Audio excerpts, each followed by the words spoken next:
Академия наук Республики Саха-Якутия совместно с Северо-Восточным федеральным университетом имени Амосова, Математическим институтом имени Стеклова, Институтом прикладной математики имени Келдыша, Институтом математики имени Соболева, Сибирского отделения РАН, Институтом вычислительного моделирования САРАН, Институтом вычислительной математики и математической геофизики Новосибирским государственным университетом и Дальневосточным федеральным университетом с 17 по 20 июля 2023 года провели 10-ю международную конференцию по математическому моделированию, посвященную вопросам устойчивости территории субарктики и Арктики в рамках 30-летия Академии наук Республики Саха-Якутия.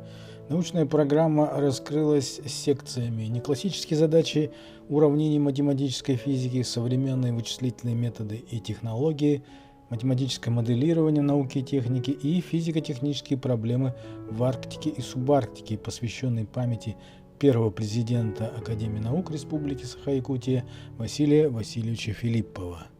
Результаты работы конференции, отобранные программным комитетом, будут опубликованы в сборнике трудов конференции, индексируемом в Web of Science и Scopus. Василий Васильевич был человеком разного, очень широкого плана. Он очень был научным человеком, очень дружил многими математиками. Почему именно хотел вам сказать, почему именно вот это мероприятие, связанное с математическим моделированием, для нашего Василия Васильевича является очень важным. Он фактически очень плотно работал в начале 90-х, тогда президентом Академии наук Российской Юрием Сергеевичем Осиповым. Близко общался ректором Московского госуниверситета, Филипповым Владимиром Михайловичем, президентом ВАК, тогда, когда в начале 90-х он был ректором университета дружбы народов. Два ректора, они вместе фактически работали. А я почему так говорю? Потому что вот эти фамилии Осипов, Садовничий, Филиппов, Владимир Михайлович, они являлись очень хорошими математиками. Именно по направлению нашей конференции. В условиях Арктики. И получены результаты по расчету, оценке работоспособности таких металлических конструкций и к совершенствованию применительно к жестким нагрузкам, то есть повышенным нагрузкам и жестким климатическим условиям. Как в науке, как в образовании. Это тоже важно, потому что это заражало всех, кто вокруг него находился. Считал необходимым реализовывать все свои дела в практической деятельности. Очень печально, что он рано ушел от нас, и многое, что он задумал, не удалось ему осуществить. Конечно же, это были научные вопросы, и, конечно, это были жизненные вопросы. Я говорил это и на похоронах, и еще раз хочу напомнить о том, что для меня Василий Васильевич, он считается, в моей душе он остался как, наверное, самый лучший руководитель организации, в которой когда-либо в своей жизни я работал. И это объясняется одним простым моментом. В 1995 году, когда я работал заведующим кафедрой межлотоведения в Якутском государственном университете, я тогда почувствовал и увидел работу руководства, все вопросы, которые касались каких-то нерешаемых проблем в университете, заведующих кафедр. Мы просто получали доступ и решение этих вопросов в течение суток, полутора суток. Я помню эти моменты, я несколько раз к нему приходил напрямую для решения, как к ректору, вопросов. Не всегда это были решения, то, что я хотел, но не всегда были, я считаю до сих пор, что они были справедливыми, нужными решениями. Поэтому у меня к нему с 95-го года, когда мы с ним впервые познакомились, такое отношение до последнего момента сохранилось. Василий Васильевич много сделал для развития нашей с вами республики, для развития науки, которой он занимался, для развития образования. И мне очень жалко, и я, наверное, все время оцениваю, а что бы было, и что бы он мог сделать, будучи здесь те несколько, 7 или 10 лет, когда он находился в Москве. И это для меня тоже это огромное сожаление. И я считаю, что этот человек государственного уровня, он действительно был и остается, наверное, украшением человека нашей республики. И то, что о нем мы много говорим, наверное, мало говорим, но тем не менее последние дни вспоминаем, это по достоинству, это и открытие той доски, и те мероприятия, которые делаются в памяти Василия Васильевича. Он действительно, начиная от своего родного села, от своей родной школы и до Академии наук, в которой мы сейчас находимся, это и под его руководством строилась эта Академия наук, и он был первым президентом Академии наук, который начал ее создание, и мы видели, с каким энтузиазмом и с какой энергией он взялся за дальнейшую жизнь и развитие Академии. И, конечно, те колоссальные планы и мысли, которые у него были, с которыми он с нами просто откровенно делился, и мы многое это знаем, и, наверное, постараемся что-то в жизни воплотить, какие планы были у него. Для меня это действительно человек, и светлая память. И очень здорово, что мы на конференциях проводим такие наверное, круглые столы о памяти Василию Васильевичу. И возможности, которые есть, они позволяют в рамках нашей большой страны ощущать друг друга рядом. Я хотел бы сказать следующее. Василий Васильевич, так сказать, и, конечно, я буду говорить с позиции механики. Наша секция механики одна из самых, достаточно немногочисленных. Но если вы посмотрите, то она представлена, я начинаю, это Петербург, Москва, естественно, Поволжье, юг страны, Урал, Сибирь, в Владивостоке, конечно, Республика Якутия. И здесь много можно говорить, потому что механика всегда была представлена замечательными людьми, достаточно вспомнить Новопашина, Ужонцева, конечно, Василия Васильевича, так сказать.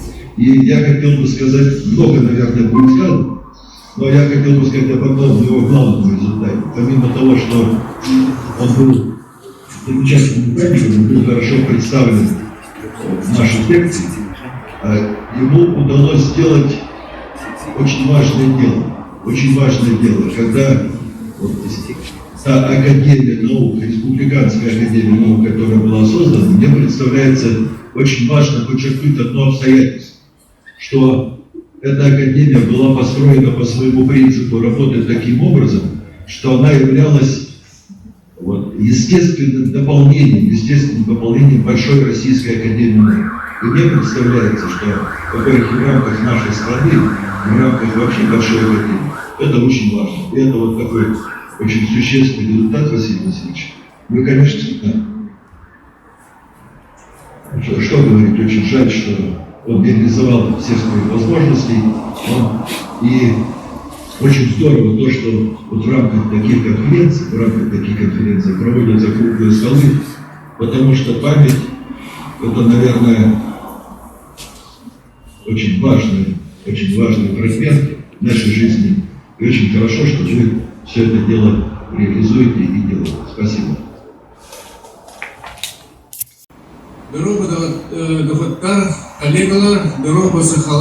Добрый день, коллеги. Василий Васильевич Филиппов, на мой взгляд, является достойнейшим человеком своего народа. Я когда смотрел на него, всегда думал о Саха-Якутии. И мы же знаем, что Якутия – это самая большая административно-территориальная единица в мире. По размеру превосходит Аргентину. Это огромные просторы. И в то же время это очень суровые условия жизни, климатические суровые условия, поле спола находится. И по-видимому, эти условия жизни, они сформировали характер и Василия Васильевича, и вообще всего народа. Белый, солнечный. И вспоминая Василия Васильевича Филиппова, всегда вот видишь его улыбку, он был солнечным, согревающим. Ну, как в жизни бывает, так сказать, не все одним тоном, бывает, наверное, я обжигал, но все-таки больше грел. Вот, еще немножко касаясь народа, я скажу так, вот первым, с кем я познакомился в своей жизни якутом, наверное, был Григорьев Юрий Михайлович, ваш коллега, академик Республиканской академии. Я еще тогда не был членкором, и у меня случилась такая трудная жизненная ситуация. Не катастрофическая, но трудная. И вот Юрий Михайлович вообще, не спрашивая, просто помог мне. Вот это осталось на всю жизнь.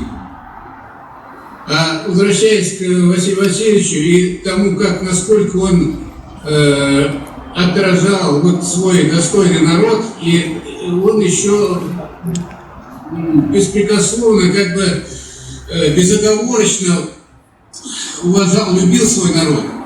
И в частности, вот я помню, когда мы избирали члена-корреспондента Александра Михайловича Большакова, он всю свою энергию, весь свой ум, все свое упорство направил, чтобы его земляк был избран. И он действительно был избран очень достойно. Конечно, это... Филиппова. И говоря математическим языком, я бесконечно рад этому событию и нашей бесконечной интеграции и многих математиков, материаловедов, механиков. Вот если говорить о Василии Васильевиче, то одновременно это сложно и одновременно легко. Сложно говорить, потому что это человек высококультурный, образованный, очень самодисциплинированный и человек, обладающий, можно сказать, таким стальным характером, который не прогибается ни под каким набором. А легко говорить, потому что он был очень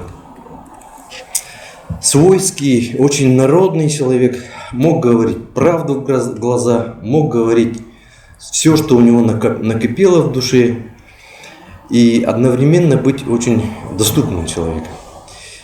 Мне посчастливилось Василием Васильевичем более детально и контактно общаться в период выборов в Российскую академию наук, о том, о чем упомянул Радик Рафикович. Это время я вспоминаю с большой теплотой, потому что мы обсуждали очень много совместных проектов, тех проблем, которые я решал, те проблемы, которые мы не смогли решить, те задачи, которые стоят, где хорошо было бы что-то сделать, где уделить больше внимания, где, может быть, закрыть глаза и так далее. Ну, что тут греха таить. И, конечно, мы с ним очень много обсуждали и внутри республиканские наши научные проблемы, обсуждали также проблемы Российской академии наук. Он очень был, конечно, опечален последними событиями, то, что академию немножко отодвинули, передав научные институты в ведение Федерального агентства научных организаций. Но в то же время он говорил, он питал очень большие надежды, иллюзии с развитием науки именно в арктической части, в северной части нашей страны, России, в частности в Якутии. Он хотел видеть создание, может быть, такого мини-отделения или секции по арктическому направлению внутри Российской академии наук. Внутри, может быть, даже сибирского отделения. Он это питал, он это, можно сказать, лелеял. Но, к сожалению, эта идея пока его остается на повестке дня. Будем надеяться, что это его мечты когда-нибудь сбудутся. Придут более достойные люди, более достойные продолжатели идеи Василия Васильевича. А что касается вот отделения, в котором состоял Василий Васильевич, ну вот наши коллеги, уважаемые коллеги, Валерий Павлович, Радик Рафикович, Валерий Алексеевич, это все представители отделения энергетики, машиностроения, механики и процессов управления. Это одна из выдающихся отделений в Российской академии наук. Я скажу так, что больше всего героев Советского Союза, героев социалистического труда, героев России больше всех в этом отделении. Это и авиаконструкторы, как Туполев, Илюшин, это и ракетчики Королев, Янгель, это и вот последние наши авиастроители, двигатели-строители, это и выдающиеся механики состояли в этом отделении. Поэтому это отделение очень мощное, и быть избранным в этом отделении – это большая честь, большая заслуга. И этим только можно гордиться не только Академией, но и всей нашей республики. Этим фактом, этим явлением мы должны гордиться, передавать это нашим будущим поколениям, нашим школьникам, детям, подрастающему поколению, потому что это практически единичный случай. Это вот он избрался в 1997 году при большом конкурсном выборе. Там было очень достойные люди были, когда он избирался, в том числе и академик Алексеенко был его соперником нынешним. Академик Алексеенко Сергей Васильевич, Сергей Владимирович. Поэтому вот он очень достойно выиграл вот эти вот выборы в Российскую академию наук и стал членом-корреспондентом.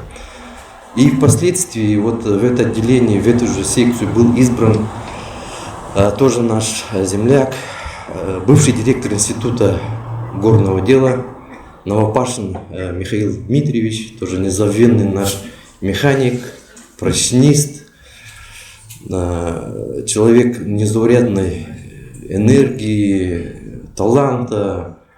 Он всюду был человек, который был в деле, что называется, во всех делах он вникал, во всем разбирался, но, к сожалению, вот его доля оказалась тоже очень скоротечной в нашем отделении, да и вообще в нашей науке.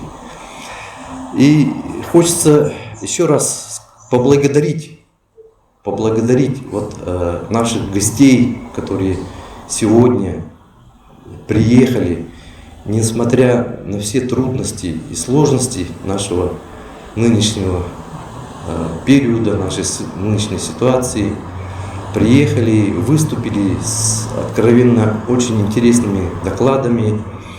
И хочу также поблагодарить наших великих, можно сказать, ученых, вот, Валерия Павловича, Радика Рафиковича еще раз, Валерия Алексеевича, за ваши теплые слова, ваши теплые воспоминания. Конечно, мы будем всегда это помнить и по возможности двигать вперед, чтобы это не останавливалось. Спасибо большое. Спасибо. Когда в таких людей ты никогда не вызывала жизни, не вызывала миру, за не вожить. Он талантлив во всем. И вот я первую часть своего рассказа небольшого, ты то, что он был инженер, прежде всего, понимал суть дела от гвоздя до доски. И это отражено тем, что у него была официальная специальность.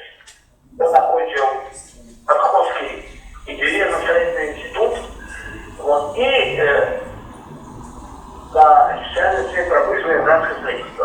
Революционером во всем, на самом деле.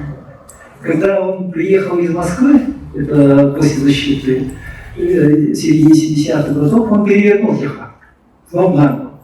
А тогда работали у нас великие люди, на самом деле. Это Буслаев Юрий Николаевич, Аржаков, Моисеева. И все впоследствии, вот эти техфаковцы наши, все стали руководителями нашей республики. Председателями, зампредседателями правительства и так далее. То есть где только не работали, в руководстве всего. И Василий Васильевич, ну, сегодня говорят команда, да? Вот. Если ты умеешь создавать команду, там, проектная команда и так далее, вот это он умел. Да? Вот я вспоминаю, в 91 году, после выборов ректора, он создал мощную команду проректоров. Эдуард Сидоров, значит, Анатолий Скрипутин, Александр Михайлович Ишков. Это были все известные люди республики, которые могли войти в любой кабинет. Родной Бедиксианской гимназии, это родной вуз Василия Васильевича. Да? И сегодня, вот недавно, этой весной, вот, например, присвоено значит, алмазу 51,94 карат, имя Василия Васильевича. Я покажу. Держу и настоящий алмаз-то. Так что вот таким образом идет процесс увековечения Василия Васильевича. Да. Я с гордостью горжусь, что я являюсь учеником Сан Саныч, Посельский Федор Федорович и так далее. Да, это пацаны, студенты, которых он повел науку. Да, буквально собрал. И вот я все время удивляюсь, как он мог по 40 человек каждый год возить в Москву на практику. Да. Вы представляете, что это такое по 40 человек якутов, деревенских ребят возить в Москву и буквально ходить по различным учреждениям. Да, мы тогда буквально первый раз встречались с директорами институтов, таких как СНИПроект стальконструкции Николаем Прокофьевичем Венниковым, да, автором учебников по металлоконструкции Беленяев Евгений Иванович и так далее. Да. Это были великие люди в тех времен, да, 70-е, 80-е годы. Мы их вот встречались, разговаривали, да. Как он добивался, я вот до сих пор, откуда деньги находил, до сих пор понять не могу. И последнее, то, что я вспоминаю, он любил жизнь. Любил жизнь, умел отдыхать при этом. Да. Последний раз, когда ездили отдыхать, я вспоминаю, как он с большим удовольствием жарил рыбу, да, как он радовался. Вот такой на большой сковородке, да, мы поймали 12-килограммовую щуку. Как он с удовольствием, никому не дал, ни чистить, ни это, все сам. Вот до сих пор вот такой вкусной щуки, наверное, я в жизни не видел. Так что спасибо всем, что вспоминаете нашего учителя Василия Васильевича. Спасибо.